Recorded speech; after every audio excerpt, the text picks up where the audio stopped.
स्वागत है आप सभी का आपके अपने ऑनलाइन लर्निंग प्लेटफॉर्म नीट शास्त्र पे। बच्चों, आज हम लोग बात करने जा रहे हैं, जो चैप्टर है हमारा वो है अल्कोहल, फिनॉल्स एंड ईथर्स। ठीक, देखो अल्कोहल, फिनॉल और ईथर में एक चीज होती है जो कॉमन होती है, ऑक्सीजन, और ऑक्सीजन पे रहने वाला दो लोन पेयर। ठीक, अब अगर यहां पे एक तरफ H लगा के R लगा दूं ओपन चेन, तो ये हो गया अल्कोहल। एक तरफ बेंजीन रिंग लगा दूं और H लगा दूं तो ये हो गया तुम्हारा क्या, फिनॉल। और अगर दोनों तरफ R ग्रुप लगा दूं तो ये क्या हो गया बच्चों, ईथर। तो एनसीईआरटी ने भी, एनसीईआरटी के जो पैनल में बच्चों टीचर्स होते हैं वो बहुत ही अच्छे, मतलब अच्छे लेवल के टीचर होते हैं, तो उनको पता है कि कैसे लेक्चर्स को फ्रेम करना है, तो उन्होंने इसको फ्रेम किया। अब देखो इसके ऊपर सवाल बहुत आता है, मतलब हर साल एक दो सवाल मिनिमम ऐसा होता है जो अल्कोहल, फिनॉल, ईथर से पूछ लिया जाता है। तो आज हम लोग प्रीवियस ईयर के कुछ अच्छे क्वेश्चंस, मतलब जो कंसेप्ट ओरिएंटेड क्वेश्चंस हैं उनको करेंगे और उनसे रिलेटेड जितने कंसेप्ट होंगे उसको भी देखेंगे। ठीक है, तो चलिए शुरू करते हैं। जैसे अगर क्वेश्चन के लैंग्वेज में कहीं कहीं प्रॉब्लम आएगी तो मैं आपको बता दूंगा। देखिए लिखा है reaction between acetone and methyl magnesium chloride followed by hydrolysis will give. बहुत बेहतरीन क्वेश्चन। बोल रहा है एसीटोन है, ये क्या है बच्चा, एसीटोन।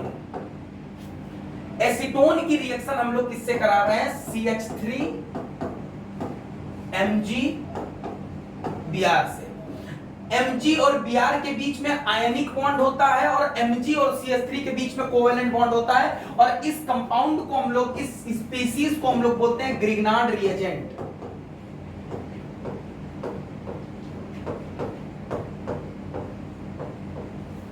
ठीक, इसको बोलते हैं हम लोग ग्रिग्नार्ड रिएजेंट। ग्रिग्नार्ड रिएजेंट की एक खास बात बता देता हूं, ये एक स्ट्रॉन्ग इलेक्ट्रोफाइल के साथ साथ एक स्ट्रॉन्ग बेस भी होता है। ठीक है, तो ये क्या होता है, स्ट्रॉन्ग न्यूक्लियोफाइल, सॉरी न्यूक्लियोफाइल होता है स्ट्रॉन्ग, और ये स्ट्रॉन्ग बेस भी होता है। तो अगर इसको कोई भी ऐसा सोर्स मिलेगा जहां पे ये हाइड्रोजन निकाल सकेगा, तो बच्चों ये सारी रिएक्शन बंद करके क्या करता है, वहां से H+ निकाल लेता है। लेकिन अभी यहां पे अगर रिएक्शन करा रहे हैं तो देखो क्या होगा, CH3- जो होगा वो अटैक करे। अब CH3- के ऊपर नेगेटिव कैरेक्टर है, तो ये क्या खोजेगा, ये कोई पॉजिटिव साइड खोजेगा। अब देखो कार्बोनिल्स में ऑक्सीजन पे पार्शियल नेगेटिव, कार्बन पे पार्शियल पॉजिटिव होता है। पॉजिटिव नेगेटिव अट्रैक्शन, फिजिक्स का लॉ, दो डाइपोल के बीच में अट्रैक्शन होगा। जाके ये अटैक मारेगा इस कार्बन पे, जैसे ये अटैक मारेगा ये डबल बॉन्ड उस पे शिफ्ट हो जाएगा।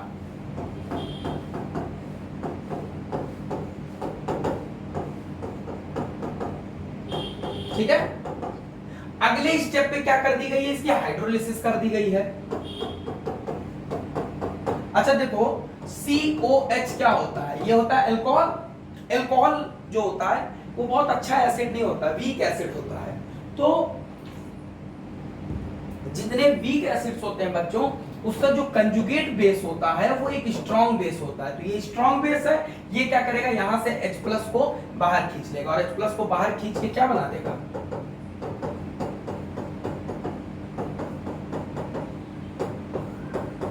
OH। ठीक है, तो क्या हो गया, ये टर्सरी ब्यूटाइल अल्कोहल क्या बना देगा, टर्सरी ब्यूटाइल अल्कोहल बना देगा। ठीक है, तो पहला क्वेश्चन क्लियर हो गया। अच्छा देखो, अगर हाइड्रोलिसिस ना हम इसी स्टेप पे कर दिए होते, मतलब पहले स्टेप पे ही अगर हम इसको वाटर के साथ रख दिए होते, तो ये CH3- यहां से H+ निकाल के क्या बना देता, CH4 बना देता। क्योंकि ग्रिग्नार्ड रिएजेंट जो होता है वो एक स्ट्रॉन्ग बेस भी होता है और एक स्ट्रॉन्ग न्यूक्लियोफाइल भी होता है। लेकिन अगर उसको अगर उसको H+ का सोर्स मिल जाएगा तो वो भूल जाएगा कि वो न्यूक्लियोफाइल है, वो बेस की तरह बिहेव करने लगेगा। ठीक है, अगला देखो,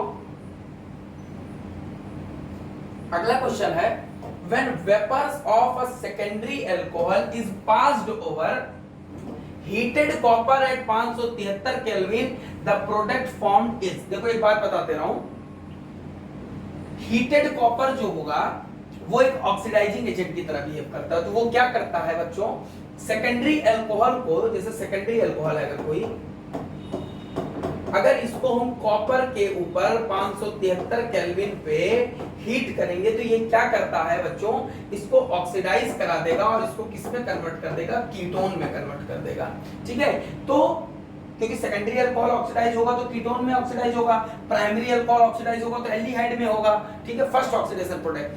तो जो सेकेंडरी अल्कोहल, यहाँ पे सेकेंडरी अल्कोहल दिया तो सेकेंडरी अल्कोहल ऑक्सीडाइज होता है, और ये ऑक्सीडाइज किस तरीके से होता है ये देख लो, ये डिहाइड्रोजिनेशन की प्रोसेस से ऑक्सीडाइज होता है। ठीक है, ऑक्सीडेशन के कई तरीके होते हैं। ऑक्सीडेशन का एक तरीका ऑक्सीजन ऐड कर दो, यहाँ पे कोई ऑक्सीजन नहीं ऐड हो रहा है, यहाँ पे निकल क्या रहा है, इस जैसे देखो क्या है, इस कार्बन पे एक हाइड्रोजन होगा, यहाँ पे 3 हाइड्रोजन, यहाँ पे 3 हाइड्रोजन। अब इसको कॉपर ट्यूब पे हीट करने से यहाँ से H और यहाँ से H दोनों बाहर निकल जाएगा, तो इसकी एक वैलेंसी फ्री हो जाएगी और इसकी एक वैलेंसी फ्री हो जाएगी, तो क्या होगा, कीटोन बन जाएगा। तो अगर कोई पूछे कि कॉपर 573 केल्विन पे कॉपर क्या खुद रिड्यूस हो जाता है, जी नहीं, कॉपर खुद, क्योंकि अगर कोई ऑक्सीडाइजिंग एजेंट ऑक्सीडाइज किसी को करता है तो खुद रिड्यूस होता है, लेकिन इस केस में कॉपर नहीं खुद रिड्यूस होता है, यहाँ पे ये डिहाइड्रोजिनेशन कर देता है।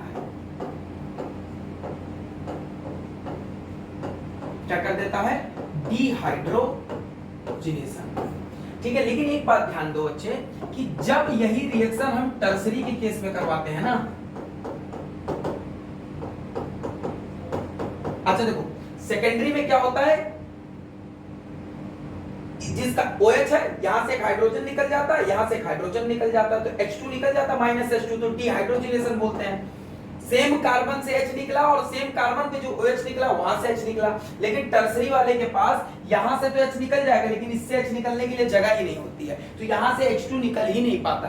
कहोगे क्यों नहीं निकल पाता सर, यहां से एक H निकल जाए, यहां से निकल जाए, तो बच्चों इसकी एक वैलेंसी फ्री हो जाएगी, इसकी एक वैलेंसी फ्री हो जाएगी। बनाओगे क्या प्रोडक्ट, क्या बनाओगे, बोलो, क्राउन ईथर तो बना नहीं सकते हो इसमें। तो यहाँ पे क्या होता है, अगर इसको हम लोग टर्सरी अल्कोहल को, ध्यान देना हिट पॉइंट है, जो बच्चे ध्यान देंगे उनका फायदा होगा।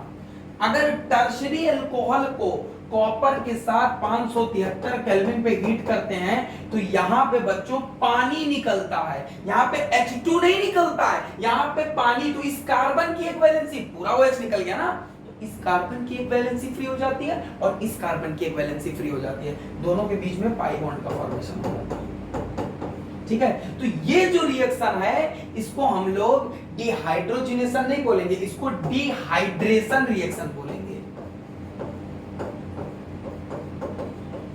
तो याद रखना मेरे बच्चे, प्राइमरी अल्कोहल, सेकेंडरी अल्कोहल, अगर इनकी रिएक्शन अपन कॉपर से 573 पे कराएंगे, ठीक है, तो ये डिहाइड्रोजिनेशन करेगा, डिहाइड्रोजिनेशन। लेकिन अगर टर्सरी अल्कोहल की यही रिएक्शन कराएंगे तो ये डिहाइड्रेशन करेगा।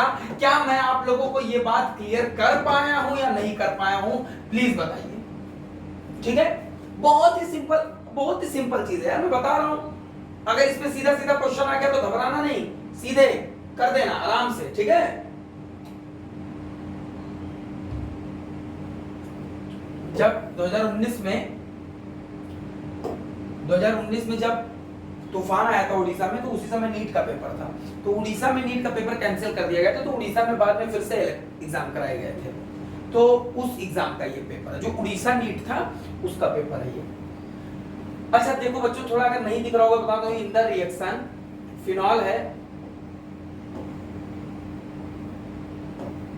ये है फिनॉल, इसके ऊपर लगा हुआ है OH ग्रुप, इसकी रिएक्शन अपन करा रहे हैं CHCl3, इसको प्यार से हम लोग आम भाषा में क्लोरोफॉर्म बोलते हैं, केमिस्ट लोग, मैं केमिस्ट नहीं हूं। और NaOH के साथ रिएक्शन कराई गई है और बन क्या रहा है,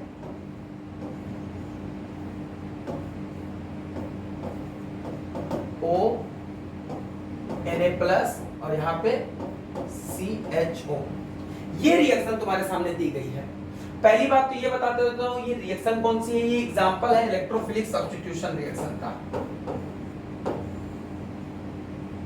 अब इलेक्ट्रोफिलिक सब्स्टिट्यूशन रिएक्शन क्या होता है, बेंजीन रिंग, उसके ऊपर एक इलेक्ट्रोफाइल आएगा, H+ को निकालेगा और खुद लग जाएगा। अब इलेक्ट्रोफाइल कौन है, यही क्वेश्चन में पूछा है। द इलेक्ट्रोफाइल इन्वॉल्व्ड इज इस रिएक्शन में इलेक्ट्रोफाइल कौन इन्वॉल्व है? देखो मेरे प्यारे बच्चे, आज मैं तुमको एक चीज बता रहा हूं, अपने दिमाग में हमेशा बैठा लेना कि जब भी हम क्लोरोफॉर्म को किसी स्ट्रॉन्ग बेस के साथ रखते हैं तो वहां पे एक पार्टिकुलर टाइप का एलिमिनेशन होता है जो बहुत कम देखा जाता है, और उस एलिमिनेशन का नाम है अल्फा एलिमिनेशन। ज्यादातर एलिमिनेशन रिएक्शन जो हम लोग पढ़ते हैं वो बीटा एलिमिनेशन होता है, लेकिन यहां पे जो एलिमिनेशन होता है मेरे बच्चे वो होता है अल्फा एलिमिनेशन। देख लो होता कैसे है।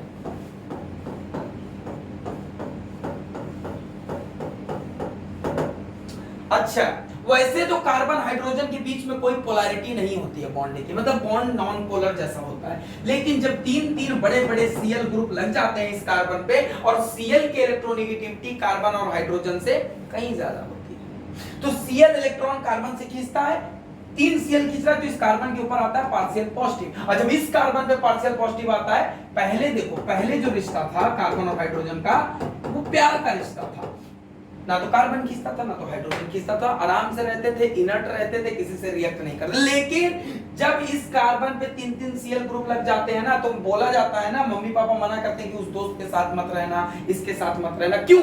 उनको मालूम है उनका बेटा खराब नहीं है, भले वो कितना भी कमी ना हो, लेकिन उनको लगता है कि उनका बच्चा नहीं खराब है। लेकिन जब ऐसे ऐसे ग्रुप्स के इन्फ्लुएंस में आता है तो जो काम ये पहले नहीं करता था कि इस हाइड्रोजन से इलेक्ट्रॉन खींचने का, वो काम ये शुरू कर देता है। तो इसके ऊपर पॉजिटिव चार्ज ये तीनों क्लोरीन क्रिएट करते हैं, तो ये हाइड्रोजन से खींचने लगता है। अब हाइड्रोजन के ऊपर आ जाता है पार्शियल पॉजिटिव चार्ज, यहां पे मौजूद है बेस यानी कि OH माइनस।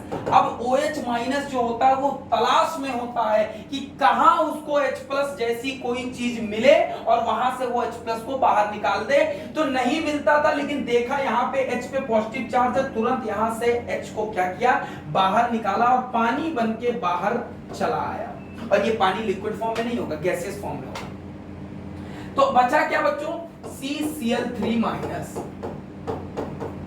ठीक है, अब कार्बन पे आ गया नेगेटिव चार्ज, ये भी अच्छी चीज नहीं है। तो यहां पे क्लोरीन क्या कहता है,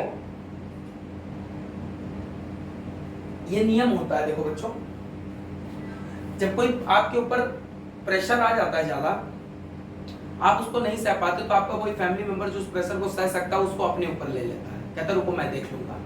तो यहाँ पे कार्बन पे नेगेटिव चार्ज, उससे जुड़ा हुआ क्लोरीन कार्बन नेगेटिव चार्ज रख सकने में सक्षम नहीं होता है, क्योंकि उसकी इलेक्ट्रोनेगेटिविटी कम होती है।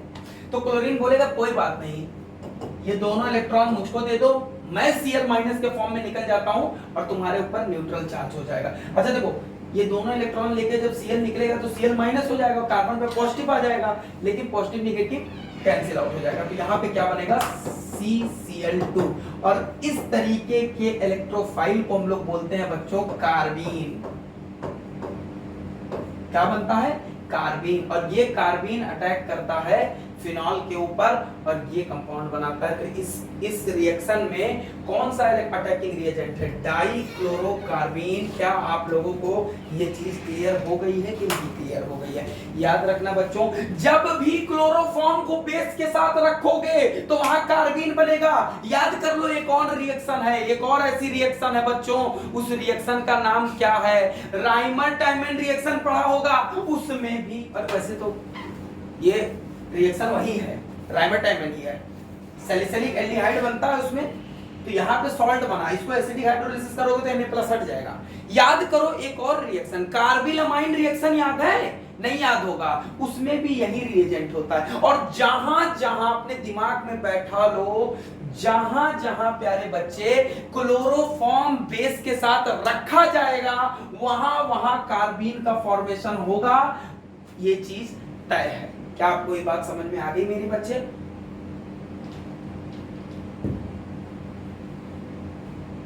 आगे बढ़ते हैं। अच्छा, अगला क्वेश्चन है, identify the major product. Benzene में इसकी रिएक्शन करा रहे हैं। देखो मैं यहां पे से तुमको बताता हूं।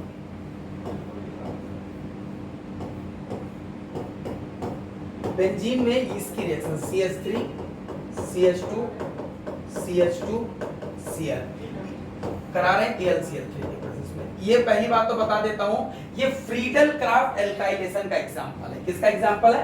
Friedel craft alkylation. ठीक है, आप लोगों को क्लियरली दिख रहा है? ठीक है। ये है फ्रीडल क्राफ्ट एल्काइलेशन। इसमें क्या होगा, AlCl3 क्या होता है, ये लुईस एसिड होता है। ये यहां से Cl माइनस को निकाल देगा, ये बन जाएगा CH3 CH2 CH2 पे प्लस चार्ज, और यहां पे बन के तैयार हुआ कार्बोकैटायन। पर मेरे भाई एक बात याद रखना कि जो कार्बोकैटायन होता है वो जैसे कार्बोकैटायन बनता है तो कुछ भी करने से पहले वो सबसे पहले खुद को रीअरेंज करने की कोशिश करता है। ठीक है, वो खुद को रीअरेंज करने की कोशिश करेगा, और यहां पे क्या होगा, 1,2 हाइड्राइड शिफ्ट, 1,2 हाइड्राइड शिफ्ट होगा, और यहां से H माइनस इधर जाएगा और पॉजिटिव चार्ज आ जाएगा बीच वाले कार्बन पे। ठीक, अब पहला काम कार्बोकैटायन करता है क्या, कि रीअरेंज। अब आगे जो करना होगा करेगा। बेंजीन रिंग से रिएक्शन कराए थे तो ये वाला ये जाके बेंजीन रिंग के ऊपर लग जाएगा और क्या बना देगा,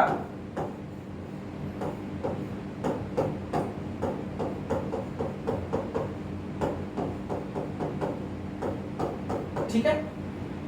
इसको आइसोप्रोपाइल बेंजीन भी बोल सकते हैं, क्यूमीन भी इसको बोलते हैं। ठीक है, अब उस रिएक्शन में इसमें अगले स्टेप पे इसको O2 के साथ, इसकी रिएक्शन O2 के साथ हीट किया हुआ है, ठीक है, O2 के साथ रिएक्शन करा रहा है। अब उस फिर क्या हो जाएगा बच्चों, यहां पे पर ऑक्सी बॉन्ड बन जाएगा।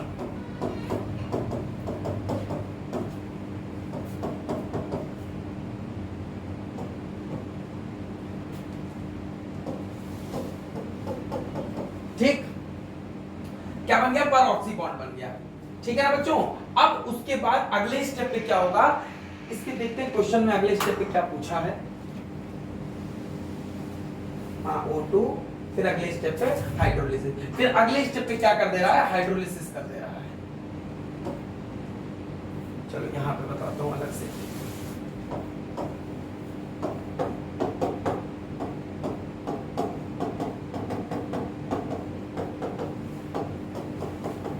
जब इसकी हाइड्रोलिसिस कर दे रहे हैं, एसिडिक हाइड्रोलिसिस, तो ये क्या बना लेगा, ये बना लेगा OH यानी कि फिनॉल, और एसीटोन। तो एसीटोन बना लिया, फिनॉल बना लिया। ठीक है, तो देखते हैं क्या क्या इसमें पूछा गया है, क्या क्या चीज पूछा गया है निकालने को। हाँ, सबसे पहले स्टेप पे तो क्यूमीन बना था, तो पूछा गया है क्या कि पी कौन है। हाँ, पी पूछा गया है, तो पी कौन सा वाला हो जाएगा, ये वाला पी ये हो सकता है इस वाले ऑप्शन में जो है, और इस वाले ऑप्शन में यही पी हो सकता है। दूसरे स्टेप में क्या किया है, फिर क्यू और आर पूछा गया है। तो क्यू फिनॉल था और एसीटोन था।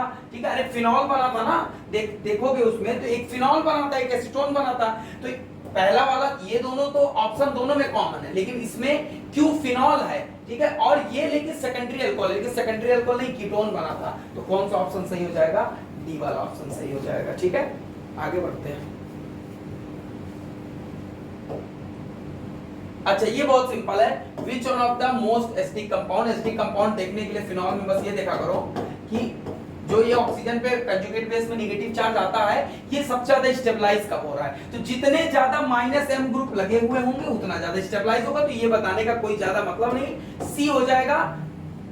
पिक्रिक एसिड बोलते हैं, 3 NO2 ग्रुप लगे हुए हैं, स्ट्रॉन्ग -M ग्रुप लगे हुए हैं, नेगेटिव चार्ज को कम कर देते हैं और इसको क्या कर देते हैं, स्टेबल कर देते हैं। आगे देखो, हाँ ये क्वेश्चन अच्छा है, which of the following will not be soluble in sodium hydrogen carbonate. बहुत ही अच्छा, बहुत ही प्यारा क्वेश्चन है। ठीक है, देखो सोडियम हाइड्रोजन कार्बोनेट के बारे में पहले बता देता हूं। सोडियम हाइड्रोजन कार्बोनेट ये जो होता है वो कार्बोनिक एसिड प्लस NaOH का सॉल्ट होता है। जब कार्बोनिक एसिड और NaOH को हम लोग मिलाते हैं तो उसका जो सॉल्ट बनता है वो ये होता है NaOH। अब एक बात याद रखना, NaHCO3 में वही डिसॉल्व होगा, वही NaHCO3 में डिसॉल्व होगा बच्चों जो H2CO3 से अच्छा एसिड होगा। फिर से मैं रिपीट कर रहा हूं, याद रखना, सोडियम बाइकार्बोनेट में वही डिसॉल्व होगा या वही रिएक्ट करेगा या वही कार्बन डाइऑक्साइड निकालेगा जो कार्बोनिक एसिड से ज्यादा अच्छा एसिड होगा। तो सर कैसे पता चलेगा कौन ज्यादा अच्छा, बता दे रहा हूं। ऑर्गेनिक में एल्कोहल एसिड की तरह कभी कभी ट्रीट किया जाता है, फिनॉल किया जाता है, ऑर्थो नाइट्रोफिनॉल किया जाता है। ये सारे के सारे जो होते हैं बच्चों वो हाइड्रोजन H2CO3 से कम एसिडिक होते हैं। तो क्या ये कभी भी NaHCO3 में डिसॉल्व हो पाएंगे? जी नहीं, कभी नहीं डिसॉल्व हो पाएंगे, क्योंकि NaHCO3 में डिसॉल्व होने के लिए इनको क्या करना होगा? H2CO3 से अच्छा एसिड होना होगा। लेकिन सारे के सारे जो फिनॉल्स होते हैं ना, सारे के फिनॉल्स वो इससे कम एसिड होते हैं। लेकिन जो ये होता है ट्राइनाइट्रोफिनॉल, या जिसको हम पिक्रिक एसिड भी बोलते हैं,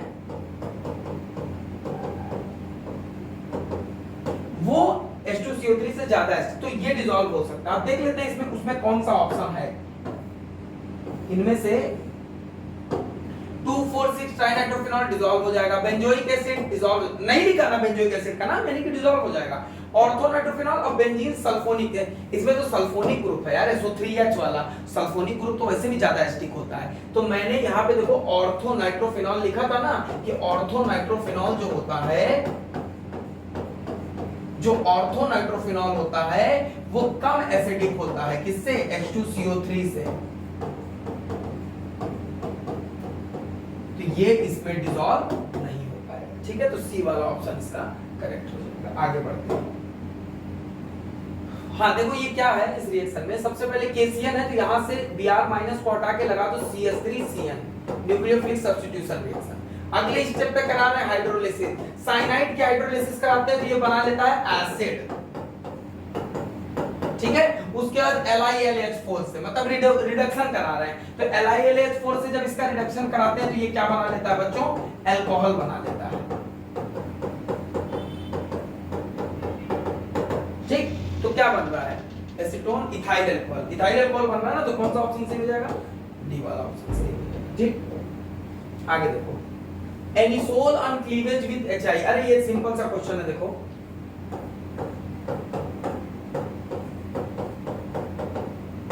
ये है एनिसोल, इसकी रिएक्शन हम सबसे पहले HI से करेंगे। तो HI टूट जाएगा किसमें? H+ और I- में, और ऑक्सीजन का लोन पेयर किसको अट्रैक्ट कर लेगा? तो ये बन जाएगा, ऑक्सीजन पे आया पॉजिटिव चार्ज, यहाँ CH3 और ऑक्सीजन पे पॉजिटिव चार्ज। अब क्या होगा? I- आएगा। अब देखो I- क्या कर सकता है? I- यहां से आके इस पे लग के इसको बाहर निकाल सकता है, या I- इस पे लग के इसको बाहर निकाल सकता है। लेकिन चूंकि ये रिएक्शन होती है SN2, ठीक है, तो SN2 रिएक्शन में न्यूक्लियोफाइल उस कार्बन पे जाता है जिसपे बल्क सबसे कम होता है, तो बल्क CH3 पे सबसे कम है। तो I- आएगा, कहेगा चल CH3 मेरे साथ, CH3I बनाते हैं, और साथ में जब यहां से ये निकल गया तो ये पूरा OH बता, तो यहाँ पे फिनॉल बचता है। कौन सा ऑप्शन हो जाएगा? फिनॉल और CH3 केवल। ठीक, अच्छा, the compound that is more difficult to protonate. Protonate का मतलब होता है, जैसे पहला ये देखो, ये है PHOH यानी कि फिनॉल लिखा हुआ है, ये है CH3H OH, ये मिथेनॉल है, ये पानी है हमारा, और ये हमारा क्या है? मिथॉक्सीमीथेन है, मतलब एथर है। 2019 में पूछा गया था, नीट 2019 में, उड़ीसा वाला नहीं है, ये नॉर्मल वाला, ऑल इंडिया पूछा गया कौन सा सबसे कठिन प्रोटोनेट होगा। अरे वो सबसे कठिन प्रोटोनेट होगा, देखो प्रोटोनेट होने का क्या मतलब होता है, जैसे कहीं भी OH ग्रुप है तो अगर वो H+ इजीली दे देता है यानी कि वो अच्छा एसिड है, और प्रोटोनेट होने का मतलब है कि अपना लोन पेयर दे के ये बनाना। तो जो लोन पेयर देते हैं उनको क्या बोलते हैं? बेस। तो जो जितना अच्छा एसिड होगा वो उतना खराब बेस होगा। तो फिनॉल में और मिथाइल अल्कोहल में और वाटर में और मिथॉक्सीमीथेन में सबसे अच्छा एसिड कौन है? फिनॉल ही तो सबसे अच्छा एसिड है। तो जो सबसे अच्छा एसिड होगा वो अपना लोन, वो क्यों बेस की तरह? क्योंकि प्रोटोनेट होने के लिए उसको बेस की तरह बिहेव करना होगा। और एक और रीजन है कि ऑक्सीजन जो होता है वो रेजोनेंस में होता है। फिनॉल में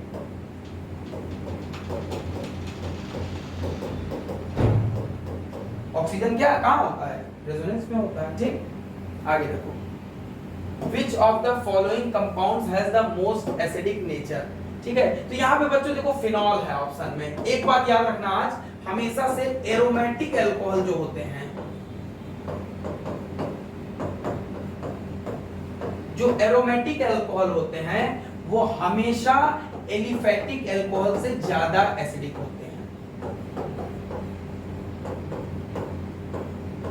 ठीक है, ज्यादा एसिडिक होते हैं। तो देखो ये सबके सब एलिफैटिक हैं, सबके सब एलिफैटिक हैं। यहाँ पे भी CH2 से OH लगा हुआ है, डायरेक्ट बेंजीन रिंग से नहीं। और ये तो ओपन चेन है, सॉरी ये सिंगल बॉन्डेड है, सब में कोई ये एरोमेटिसिटी नहीं है, लेकिन ये है फिनॉल। सबसे ज्यादा एसिडिक कौन हो जाएगा? ठीक है, अच्छा ये देखो, ये थोड़ा सा क्वेश्चन अच्छा है। सबसे पहले step in the following reaction हम क्या कर रहे हैं, H+ हीट दे रहे हैं। ठीक है, अच्छा H+ देके हीट दे रहे हैं, तो यहाँ पे क्या होगा समझते हो, यहाँ पे डिहाइड्रेशन रिएक्शन होगा। तो देखो A और B बनाना है, इसको हम लोग देख लेते हैं। ठीक है, A और B, जब इसको H+ के साथ हीट करेंगे तो यहाँ पे एल्कीन बनेगा, डिहाइड्रेशन रिएक्शन होगी और 2 एल्कीन बनेगा बच्चों। वो एल्कीन कौन कौन सा होगा, देखो सबसे पहला एल्कीन बन जाएगा, यहाँ पे डबल बॉन्ड लग जाएगा। ठीक है, और दूसरा एल्कीन जो बनेगा उसमें यहाँ पे डबल बॉन्ड लग जाएगा।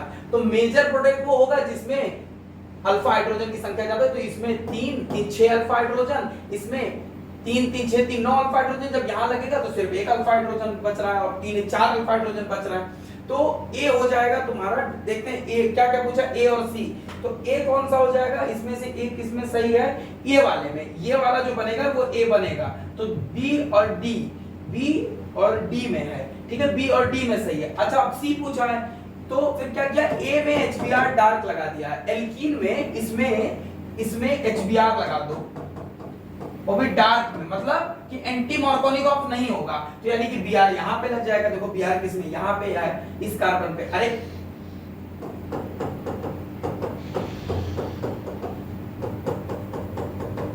अगर इसमें अगर तुम HBr डालोगे तो कहाँ लगेगा, अगर मार्कोनिक ऑफ पे जाओगे तो यहाँ लगेगा, एंटी मार्कोनिक यहाँ लगेगा, लेकिन यहाँ पे दे दिया HBr dark in absence of peroxide, मतलब मार्कोनिक ऑफ लगेगा। तो Br इस कार्बन पे लगेगा और Br इस कार्बन पे किसमें है, इसमें है। तो इसका कौन सा आंसर सही हो जाएगा बच्चों, बी वाला सही हो जाएगा। ठीक है,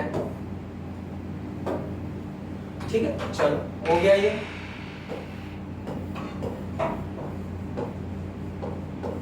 ठीक है बच्चों, थैंक यू वेरी मच। यहाँ पे हम लोगों ने main concept alcohol phenol ether के डिस्कस कर लिए। अब अगले क्लास में हम लोग कार्बोक्सिलिक ग्रुप के कार्बोनिल्स और कार्बोक्सिलिक एसिड उसके डेरिवेटिव्स के क्वेश्चंस को डिस्कस करेंगे। तो अगर ये वीडियो आपको पसंद आया हो तो इस वीडियो को ज्यादा से ज्यादा लाइक करें, हमारे चैनल को सब्सक्राइब करें, और सारी अगर आपको कोई भी डाउट आता है तो वो आप हमको कमेंट सेक्शन में पूछ सकते हैं और हमारे ऑफिशियल नीट शास्त्र के व्हाट्सएप से आप पूछ सकते हैं हमसे। ठीक है बच्चों, मिलते हैं अगले लेक्चर में एक ऐसी वीडियो के साथ। अगर ये वीडियो यूजफुल रहा तो जरूर बताइएगा। धन्यवाद।